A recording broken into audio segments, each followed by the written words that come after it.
WGPR Detroit HD2. You're watching WHPS, Highland Park, Detroit.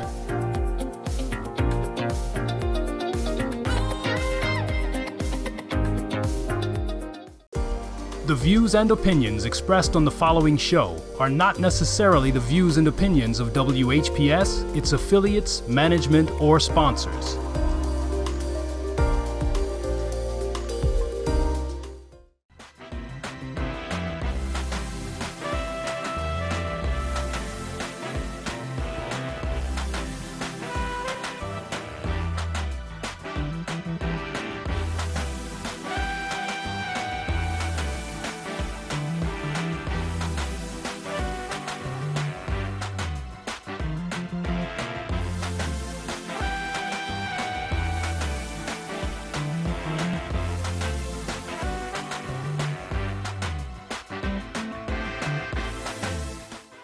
Hello, everybody. Thank you once again for joining me for Can We Talk About It, where we're going to talk about that elephant in the room.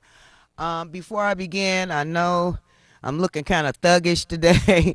I wasn't trying to get in here like this. I was running kind of late, but I was supposed to be starting my CNA school today, and I went down there. Nobody's there. It's closed. I find out that I have to come back tomorrow, that school starts tomorrow. So I was upset about that, and then I told you guys I got a new truck. I had some people work on my truck, and then when I get the truck back, now mind you, I just bought this vehicle, and they do the work on it, and it has a fuse box, and then it's the big plastic cover, and then it's covered for other things.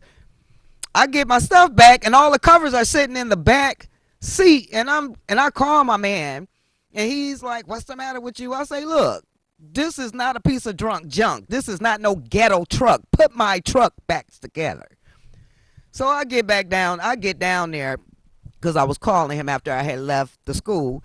And I get back down. I get over there, and he's telling me, "Well, I went out my way for you. I fixed this, and I did this, and I charged you this." And I looked at him right in his face and told him, "That's what you're supposed to do. What you mean you worked on my truck? Isn't this not a vehicle place where you get your truck fixed? What's wrong with these folks, people?" So I just had to get that off my chest. This day has been wild. I just want to let you people know, Happy New Year. I'm praying for all my brothers and sisters. I want to give a shout out to my husband. He was on last week. He is just such a beautiful person. I mean, he's a really good friend. I really, really care a lot about my husband. He is a beautiful person. And I want to give a shout out to my sons, Donnell and Robert, my daughters, Dale and Robin. I want to give a shout out to my granddaughter, Raquel. She is the most beautifulest little thing. Oh, my God, I'm going to have her on here. So we can speak to you guys about, young women with their grandparents, with their parents and this, that, and the other. And, me and my granddaughter actually been doing some therapy talk. And she was like, "Mamas." She calls me Mamas. She said, "Mamas, that would be really good. I would love to." So I love you so much, Raquel. You are such a good granddaughter. I'm so proud of you. You just keep on doing what you're doing. So we're going to get to the show. So today we're going to talk about New Year's resolutions. It's going to be I could just wrap this up in 2 words and just finish the show, but I'm just going to let you know about these New Year's resolutions. Don't do them. Don't say, "When I go into 2000 or whatever and blah, blah, blah, I'm going to do or I'm going to stop." No, look, just stop doing it. And if you're really serious about what you're going to do, don't tell nobody. Just don't do it. We went... last year was pretty rough. The year before that was pretty rough with this, what's going on and everything. And I just want to let you guys know that God is good. God is watching over us. He's going to make a way for us. For you people that has this really, really sensitive heart, I'm one of them people. I guess that's why sometimes I get so, I'm so hard on people that I care about. And I care about everybody. So if you're a stranger in the street and I see you doing something wrong, I'm going to speak up because I care about you. I care about what happens to you. But, I told you guys that I have a sister and I always give her a shout out. And her birthday came up, and I had bought her a television. Bought her a little smart television. Now, as you guys know, I was giving away a television on the show. None of you guys did what I asked you to do, so nobody got the TV. So it was just sitting in the house, and I was just gonna go ahead again and put the TV back up and see who would pay attention. My sister broke her television. I really didn't want to give it to her, but she needed a television. She has like this real old television. I want her to be able to be comfortable in the house and watch, television, this, that, and the other. So, I come over there, I give her the television. First thing come out of her mouth, give me some money. I want some money. And I'm like, I don't have any money. Do you want the television? Yeah, I want the TV. I want the money. I'm like, I'm about to take my television. I'm going somewhere with this, ladies and gentlemen. I decided, I said that was what I was going to do, and I'm going to keep to my word. My husband had came with me. So I give her the television and everything, and I take the old one because I can't find the receipt. It's not even a year old, so I was going to take it back. So my brother, he stays in the same building. He comes up, we're talking and everything. His birthday, happy belated birthday, James. His birthday was yesterday. I did call him, but I want James to know that I love him so much, and happy birthday to him. And I was saying that my birthday was, coming up later on in the month. Do you know my sister was like, took her the remote because the television, I guess she needed the batteries out of the old remote. So she came down the hall to get the batteries as she was walking up. I was saying that. She like, and walked in and slammed the door. I was outdone. I was too through with my sister, and I am through with my sister. I'm going to say this over the airwaves. I said that to say this. I'm coming into a new year with a new mindset. If I do something for somebody and I feel like, and this goes for all of you out there too, you do something for somebody and they spit in your face, don't stop loving them, just stop doing for them. You don't have to do for a person to love them. We have to start learning how to be more firm with the things that we say. Now, like I said, I feel like I have a heart of gold, and I go out my way for people. But when things like family, friends, I would have rather a stranger had treated me like that. You don't know how hurt I was. I mean, I had tears in my eyes, and my husband told me, you did what you were supposed to do. Don't worry about it. That will be the last blessing she gets from you. So I'm letting you people know, with these hearts of gold, and you want to do all the right things for people, and you want to be nice to folks and this, that, and the other, you can't be nice to everybody. You can't, especially when they're on some type of trip or in no man's land. You can't do things for people like that. You have to let them find their own way. So on that note, by it being the new year, please learn how to be good to yourself first this year. Learn how to love yourself. Don't get baited into these guilt trips. People playing on your feelings. Don't get baited into what a person did for you 30 years ago. Don't get guilted, baited. Don't go through that. If a person don't like your demeanor, if a person don't like what you're saying, if a person don't like how you're living, then let them know. You do not have to be in my space, boo, because you coming up in my space. I've seen some of the most beautifulest people get hurt so bad. And the people who do it to them, do you know that the people who do this to them, they don't have any type of consideration. They don't have a guilty bone in their body. They don't have a shameful bone in their bodies. These are the people we need to steer clear of. And if you're one of those people, I'm praying for you.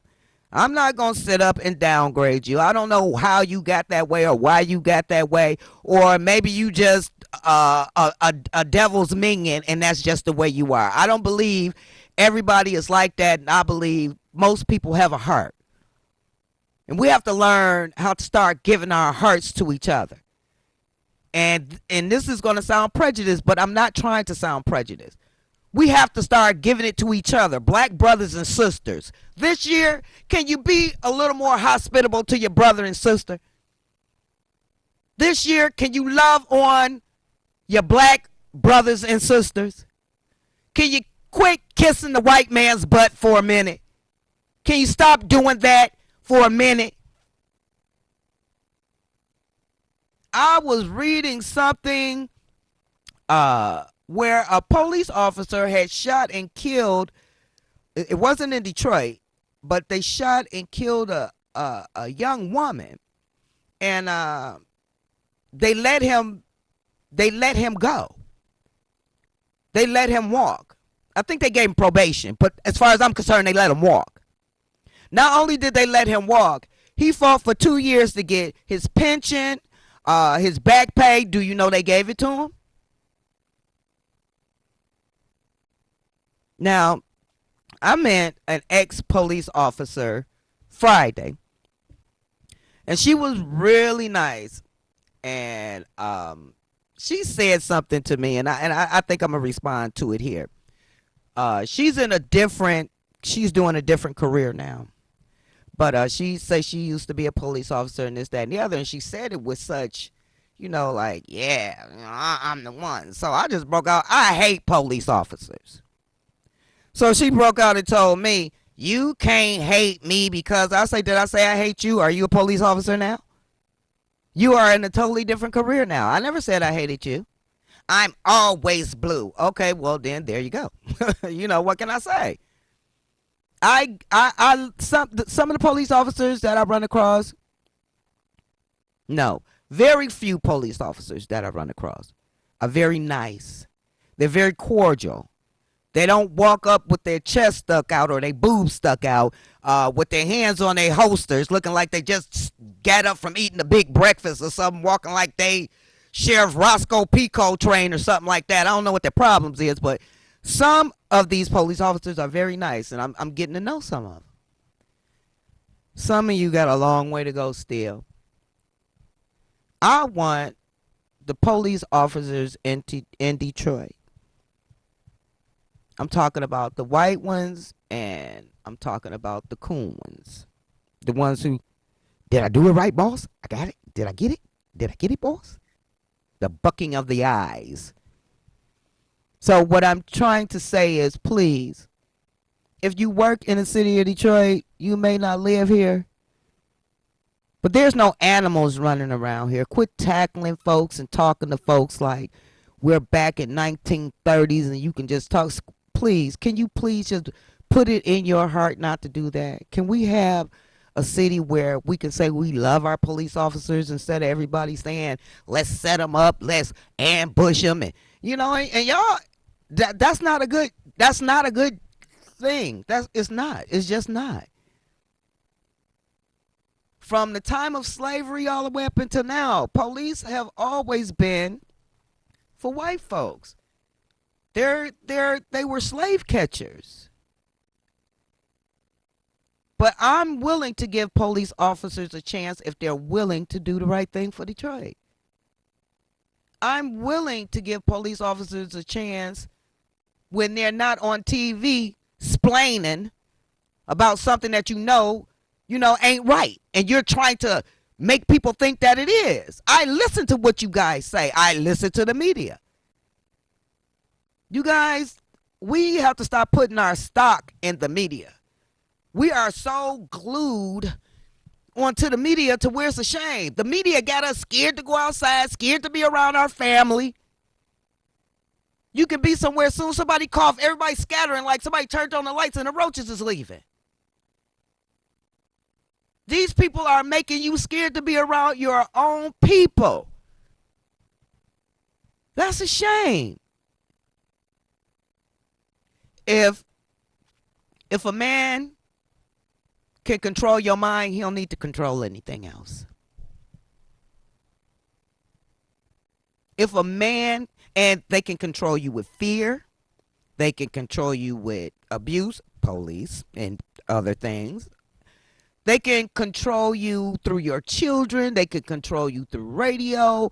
They control you through laws, illegal laws. We have to learn how to start thinking for ourselves. And I'm talking to the police.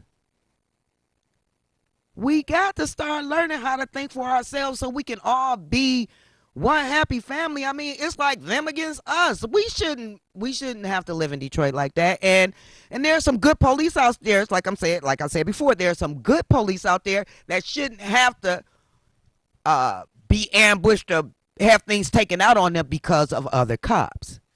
But what I will say is one bad apple spoiled a bunch. And we know it's more than one bad apple in the bunch. My black brothers and sisters on the police department, my white brothers and sisters, Chicano, wherever you are, we all bleed red.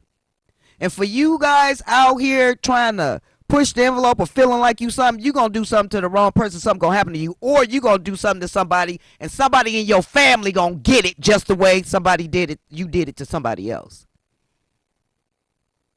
Real talk, y'all. How's Detroit together when there's so much commotion going on? The representatives are backhanded, shiftless, lazy, underhanded. They use the police department to try to put people in line. Sorry, guys, I'm not the one.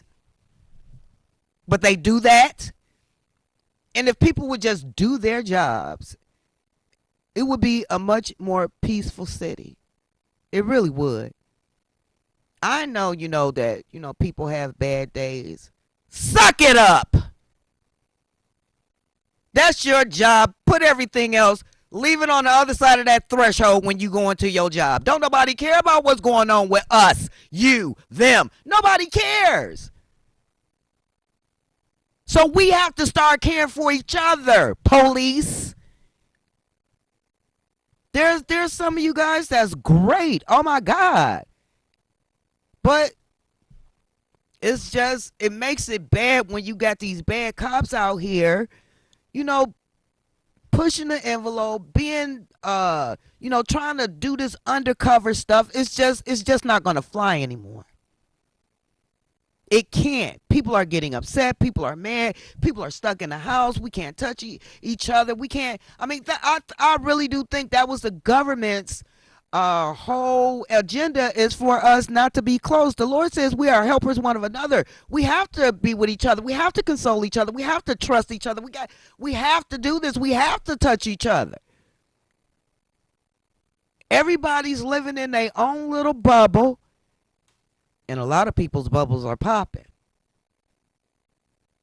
They don't have anything better to do. So have you guys seen this gamble online? People could be at home and lose all their life savings now. The crazy thing, the most oxymoronish thing about this is they'll show this, and then the next commercial they'll say, if you have a gambling addiction, please call this number. What is that? We got to be stronger than what the media is pushing out there. I want to give a shout out to Ronnie Dow. Shout out to you, Ms. Dow, because you are bomb, bomb, bomb. I love Ms. Dow. She's a really good reporter. I like what she stands for. A lot of these folks, they just trying to get a paycheck. They going along to get along. Charlie LaDove. That's another one. I like Charlie LaDove. I think he's a good person. People like that is coming to you and letting you know that this is what's going on. Meanwhile, they're trying to sweep them and the news under the rug. Because contrary to what you believe, what you see on the news is not news. Are you listening to what I'm saying? What you are seeing on the news is not news. If they really wanted to tell you about the news, they would be telling you about Biden and what's going on over there in Israel. They're not talking about that. I'm going to bring it up, but not today. They're not talking about what Biden is over there doing. They're not talking about how Biden is giving Native Americans all of this money, and still black people still haven't had reparations. Everybody that's getting reparations over here are immigrants. Now, one of these people, and no disrespect to my brothers and sisters, I'm not talking about you. I'm talking about the way black people are being treated. And a lot of you ethnic backgrounds jump on the saltine bandwagon just so you can get cool points. Let me tell you something about cool points. They run out, people. Cool points run out. And just like the soup of the day, you can be here today and gone tomorrow. We need to start learning. Black, white, Asian, it doesn't matter. We all need to start learning how to come together. But the people that don't want to come together with us, to hell with them. But we have to come together. This is a new year. Every year, every summer, black girls twerking. Negroes with their grills all gold out. You're not taking the money. You're not investing in anything. You're not doing anything with your children. You're just a bunch. Oh, Lord, bless my people. Bless my people. Granny taking care of all the children. Some of you women are grandmas, and the great-great-grandmas are taking care of the children. You're running around with your butt half out. You're 60 years old up in the club. Don't nobody want you, Granny. I'm hanging out with my daughter. Your daughter really ain't got no business being up there, because if you 65, she got to be close to 50. Why are y'all up in these young folks clubs? Then you get up the next day, you can't walk. You're moaning and groaning and smacking and sounding nasty. Nobody don't want to hear that. We as older black women need to be teaching our young black women, quit walking around showing your butt. Take care of your children. What's going to end up happening is when I see you guys, I'm telling you, I'm going to put you on film and I'm going to blast you people. And I'm going to show the world here what I'm talking about with these shower caps and house shoes and pajamas. That's not cute. That's funky and nasty. You a funky mess. You mean to tell me we got you that bad where you'll jump up out your bed and run to a gas station in your pajamas and get a blunt? I see it all the time. You are some shameful little hussies. You really are. You don't have no respect for yourself, so I know you don't have no respect for your children or nobody around you. This is what I'm talking about. Matter of fact, earlier today, when I found out that I wasn't going to be able to go to school today, I had stopped at a gas station to get some gas, and there was a young lady there, and she came into the gas station, and she was just standing there, and she was rubbing her hands and stuff. You know, if no one's told you today, my dear, I love you. You know, I tell everybody that.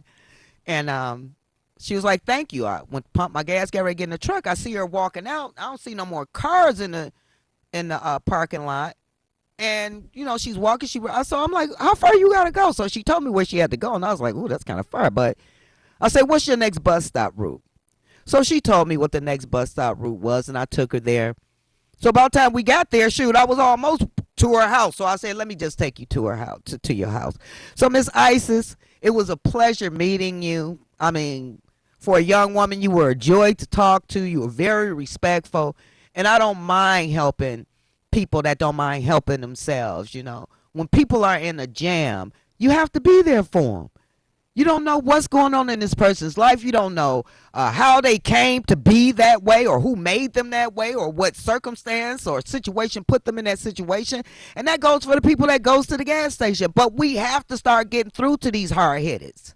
We have to. We have to start letting them know, that's not cute. You smell like somebody's bed. You been having sex all night? Why are you out here like that? If we don't learn how, I'm talking to black women now, strong black women my age, between the ages of 60, 75. You see these young women out here, and you too scared to talk to them because their mouth. They got big mouths. They ain't going to do nothing. You can bust them in their jibs. Half of them people don't know how to fight. They know how to fling their arms. They don't know how to fight. We need to go back to slapping these young folks in the mouth when they get disrespectful. And I know some of these little harlots out here talking about, I wish somebody would hit me. If I hit you, I'm going to knock you out so I can be gone when you wake up. I'm sick of you young women. Just a bunch of little harlots. And you teaching your children how to be little harlots. You teaching your sons how to be pimps. And then you be telling people you got it going on, but then you'll let some stranger come in your house around your kids and bust you up right in front of your son, and he thinks it's all right to do that. Then your son go out here in the streets, and I'm saying this on the police behalf now. He think he all that. He do run into a good police that's trying to talk to him. He gets so belligerent and want to start flinging his arms, especially if it's a white cop. He already scared being in Detroit. Teach your black men how to respect authority. These girls ain't no better. Every 4 to 5 months, they go to jail, come out. They got kids. They got their family, take care of their kids. And they just jailhouse boppers. That's all they are. It's like a revolving door for our children. And the thing about it is, when they go before the judge, some judges, they be wanting to be lenient with them. But once they see their record, they like, yeah, I don't know. Now, don't get me wrong. White kids is just as bad. But see, the powers of be have it to where they're protected. Actually, the species of the white human race is very protected. Why do you think in Texas they're banning abortions? Because white women are aborting their children, not black women. Their numbers are dwindling down, and they don't want white women to have abortions. Just like I was telling you guys before, they talk about black folks on welfare and this, that, and the other. That welfare system was not designed for black people. It was designed for widow white women that had men that went into the army, and coal miners. I found that out too. And coal miners. People that worked in the coal mines and they died, then white women would go to aid to dependent children. That's what I remember it as. Aid to dependent children, and they would take care of them. It had nothing to do with black people. If they would have had their way, black people wouldn't have never even found out about aid to dependent children. So, you know, we need to start looking a little bit, delving a little bit deeper, and stop listening to another culture tell us about our culture. Because they're lying to you. They're lying to you. We made the stoplight, the hot comb, open heart surgery, the toilet. I mean, we've made so many inventions, but do we get any respect? We got to learn how to demand our respect. Just like when I went to the car lot and they did what they did, and he was telling me, you know, I did this. You supposed to. And you gonna respect me while you doing it. We gotta get out of this. I'm gonna give him a chance. I'm gonna give him a chance. Let them have one, and that's all they get. Let them have one chance, and that's all. This year, I'm talking to the city of Detroit because we are a family. Firefighters, police officers, that includes all of us. We need to start being better to each other. We need to start loving each other more. I'm praying for the police department. I'm praying for the firefighters. I'm even praying for these representatives, because if I don't pray for them, they're not going to do right by us. So I'm praying that the Lord will soften their hearts and break up this fallow ground in their hearts, even a lot of these other police officers. I'm not here to downgrade you guys and get down on you guys. I love you. But what you are not going to do, you're not going to be around me with this mess, this buffoonery, this foolishness. It's not going to happen around me. So, you know, on that note, I love you guys with everything that's in me. Pray for me as I pray for you. Until next time, stay strong and be strong.